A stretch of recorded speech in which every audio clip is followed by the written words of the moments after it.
Bismillahirrahmanirrahim. Assalamualaikum warahmatullahi wabarakatuh. Selamat pagi dan salam sejahtera untuk kita semua. Puji syukur marilah sama-sama kita panjatkan kehadirat Allah Subhanahu wa taala, Tuhan yang Maha Esa, yang mana pada kesempatan kali ini kita masih diberikan kesempatan sehingga teman-teman masih bisa menyaksikan video ini. Baik, pada pembahasan kita kali ini untuk mata kuliah Profesi Pendidik dan Tenaga Kependidikan PNF, kita akan mencoba membahas tentang standar kompetensi ya. Standar kompetensi pendidik dan tenaga kependidikan, pendidikan non formal. Baik, yang poin A yaitu tentang tujuan dan manfaat standar PTK PNF. Adapun tujuannya itu yang pertama adalah menetapkan kompetensi ya, kompetensi dasar dari PTK PNF tersebut ya, pendidik dan tenaga pendidikan yang berstandar nasional. Nah, ini diatur dalam PP nomor 19 tahun 2005 ya. Kemudian menetapkan kompetensi dasar yang harus dimiliki oleh PTK PNF yang profesional di bidangnya. Jadi pada bidang PTK PNF itu harus sesuai dengan kompetensinya yang profesional gitu. Jadi dia mengerjakan sesuai dengan bidang gitu. Kemudian yang ketiga, menetapkan kompetensi dasar PTK PNF dalam menghasilkan standar proses dan standar lulusan. Jadi seorang pendidik dan tenaga pendidikan itu mampu merancang ya, mampu menghasilkan standar lah untuk kegiatan-kegiatan pembelajaran di satuan PNF gitu, sehingga jelas nanti prosesnya maupun outputnya. Kemudian menjadikan standar kompetensi sebagai acuan dalam sistem perekrutan, penempatan, peningkatan mutu, dan penempatan pendidik dan tenaga kependidikan. Jadi ada standar, semuanya terstandar ya, semuanya terstandar. Apa tujuan adanya standar itu ya agar mutunya jadi lebih bagus gitu ya, ada mutunya lebih bagus dan terjamin gitu, ada yang menjamin mutu tersebut gitu. Itu tujuan dari standar PTK PNF. Selanjutnya ada manfaat. Nah, manfaatnya ini yang pertama sebagai alat penentu kinerja ya, sebagai alat penentu. Jadi akan tahu kinerjanya seperti apa gitu. Kemudian sebagai standar mutu penyelenggaraan ya. Sebuah standar mutu penyelenggaraan di satuan PNF ya, entah itu kegiatan pembelajaran ataupun kegiatan pelatihannya bagi pendidik dan tenaga kependidikannya. Kemudian sebagai acuan penyelenggaraan, ini adanya acuan, kita nggak menyelenggarakan asal-asalan, ada pedomannya, ada standarnya, acuannya punya ada gitu. Kemudian agar tidak terjadi penyimpangan atau kesalahan dalam menafsirkan dan mengimplementasikan kurikulum. Jadi kenapa harus ada standar PTK PNF gitu ya, supaya ketika menyampaikan materi, ketika kita mengembangkan kurikulum, ketika kita mengimplementasikan kurikulum, nah itu tidak terjadi penyimpangan ya, penyimpangan entah itu materinya, entah itu standar prosesnya. Jadi udah ada standarnya semua gitu, nggak menyimpang gitu. Kemudian sebagai acuan bagi pihak terkait dalam melaksanakan evaluasi dan pengembangan bahan ajar bagi diklat PTK PNF. Jadi ketika ingin mengadakan pendidikan dan pelatihan, itu bahan-bahannya itu nyambung nanti gitu ya, sinkron dengan apa yang dievaluasi, kemudian sinkron dengan tugas pokoknya apa, sinkron dengan materinya, kurikulumnya gitu. Enggak terpisah, mencar-mencar gitu ya.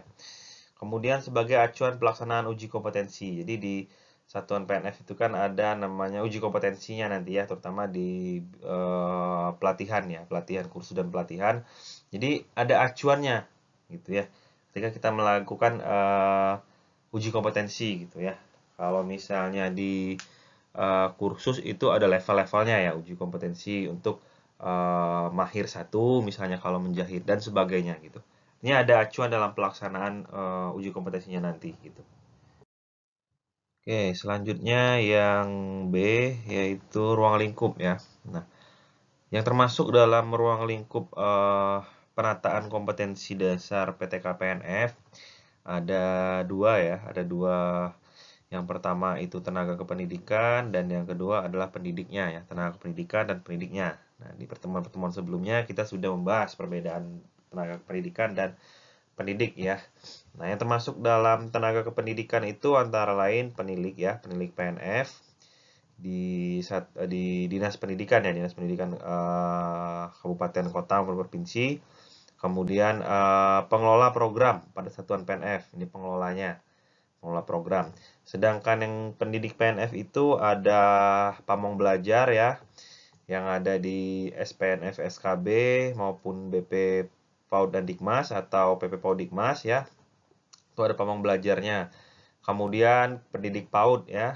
Ya, pendidik di Satuan Pendidikan Anak Usia Dini, tutor pendidikan kesetaraan, paket A, paket B dan paket C.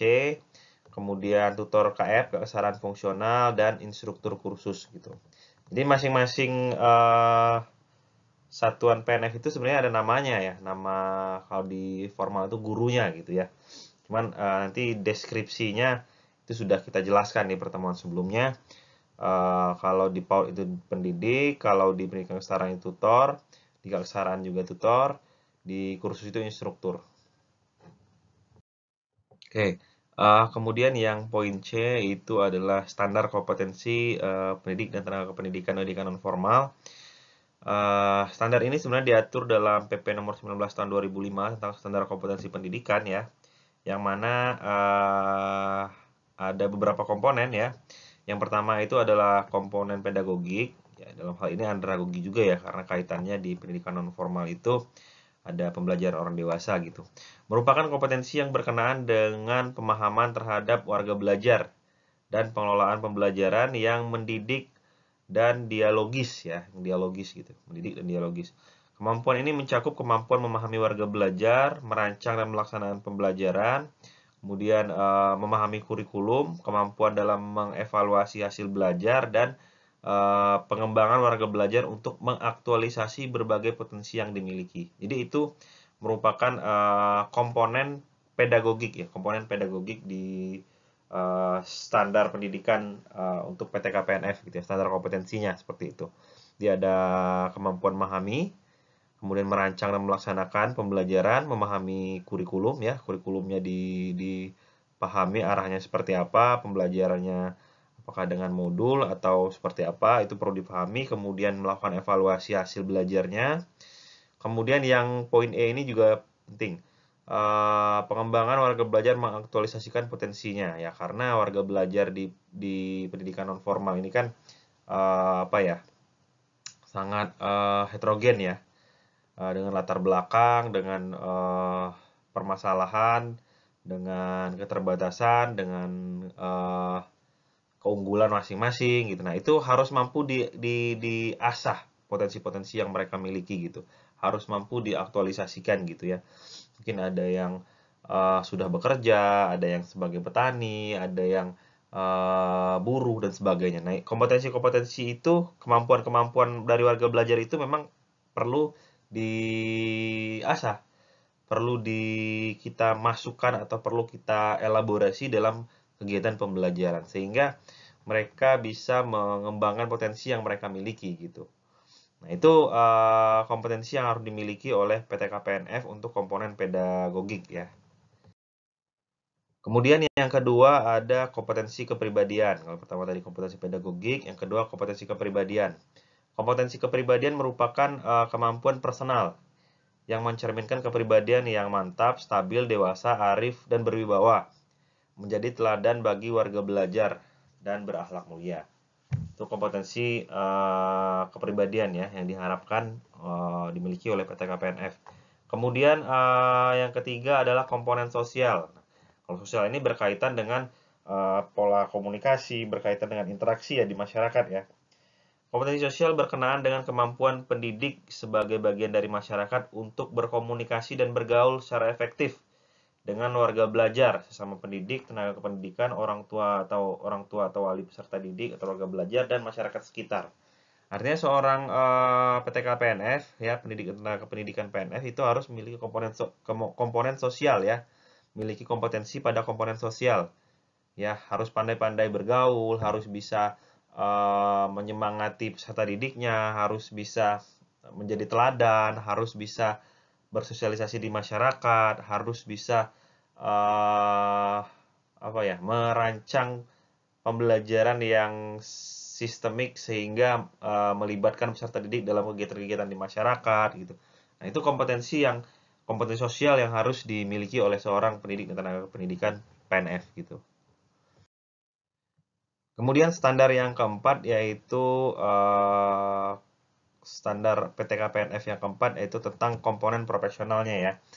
Nah, komponen profesional ini merupakan kemampuan yang berkenaan dengan penguasaan materi pembelajaran secara luas dan mendalam yang mencakup penguasaan substansi isi materi kurikulum atau mata pelajaran di satuan PNF dan substansi keilmuan yang menaungi materi kurikulum tersebut serta menambah wawasan keilmuan sebagai PTK PNF. Jadi seorang PTK PNF, pendidik tenaga kependidikan PNF itu ya harus cakap ya, harus cakap, memiliki pengetahuan yang luas, kemudian dia memahami seluk-beluk kurikulum di PNF, kemudian menguasai keilmuannya, tahu birokrasinya, kemudian bisa mengaitkan dengan perkembangan zaman, kemudian juga bisa menggali potensi warga belajarnya, kemudian mampu memotivasi warga belajarnya, kemudian sesuai dengan mata uji atau mata pelajaran yang memang ada di satuan PNF tersebut, ya sesuai dengan kompetensinya, sesuai dengan background pendidikannya. Nah, itu yang dimaksud dengan komponen profesional yang harus dimiliki oleh seorang PTK PNF seperti itu.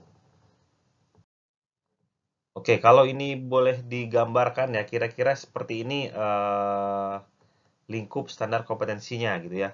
Ada kompetensi pedagogiknya, ada kompetensi kepribadian, sosial, dan profesional. Nah, mereka itu akan saling beririsan nantinya, akan saling ketemu gitu dalam sebuah kegiatan pembelajaran. Sehingga ketika dilakukan elaborasi, ketika kita melakukan kegiatan ini, maka masing-masing kompetensi tadi akan saling mendukung gitu ya, agar terciptanya kompetensi pendidikan non formal yang sesuai dengan yang diharapkan, terstandar sesuai dengan peraturan pemerintah nomor 19 tahun 2005 itu ya yang diamanatkan ya. Nah, ini irisan-irisannya gitu ya, ada irisan-irisan kesamaannya, irisan-irisan kedekatannya gitu ya, sehingga memang benar-benar saling mendukung lah masing-masing kompetensi ini tadi gitu ya. Memang dibutuhkan dalam kegiatan-kegiatan di satuan PNF ya.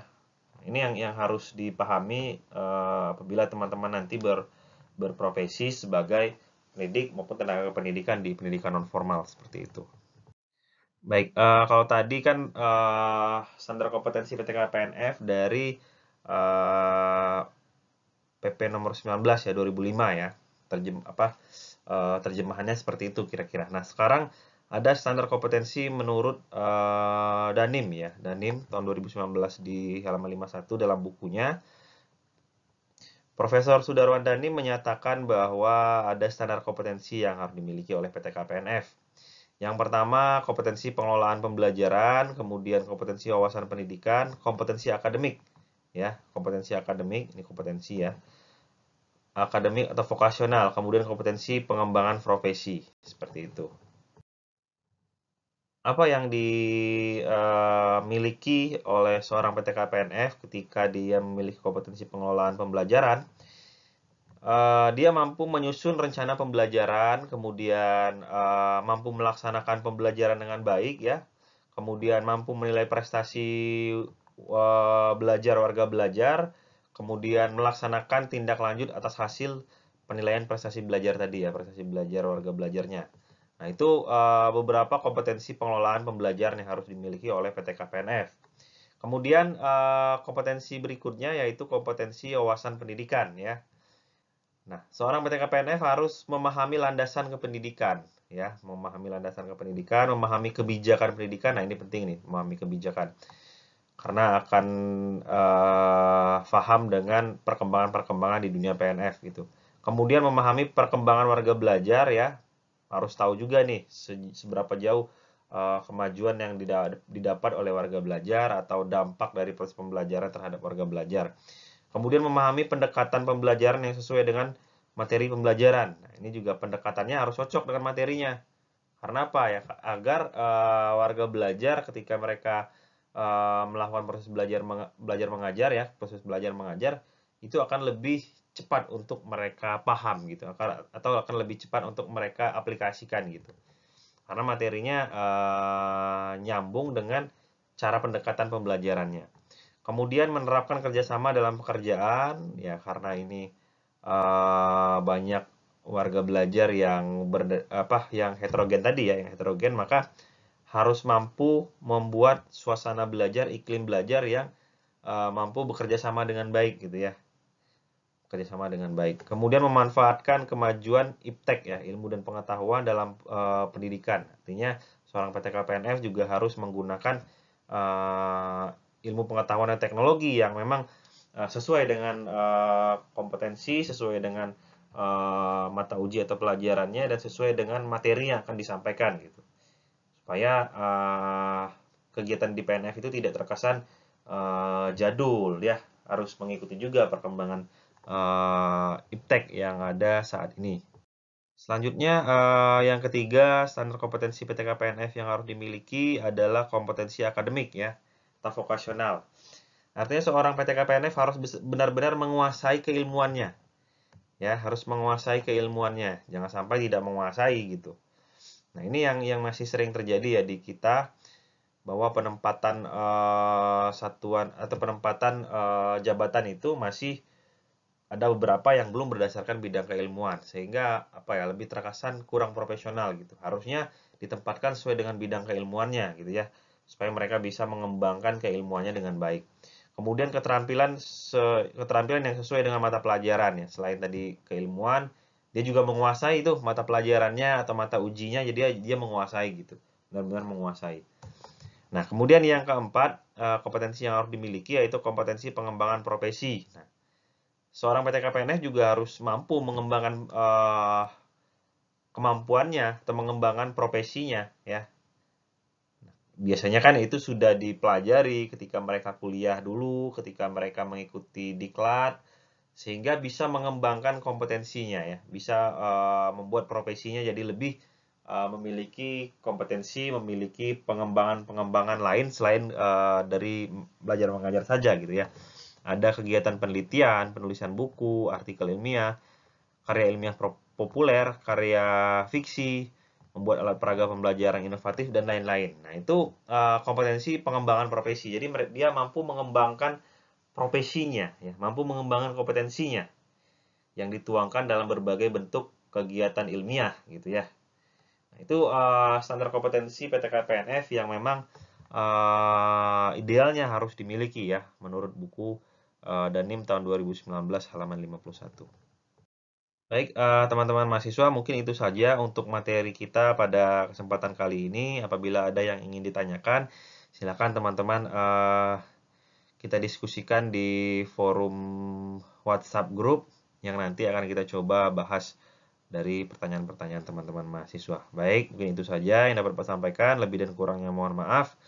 Terima kasih atas partisipasinya. Jangan lupa like dan subscribe channel ini. Sampai jumpa di pertemuan berikutnya. Billahi taufiq wal hidayah. Wassalamualaikum warahmatullahi wabarakatuh.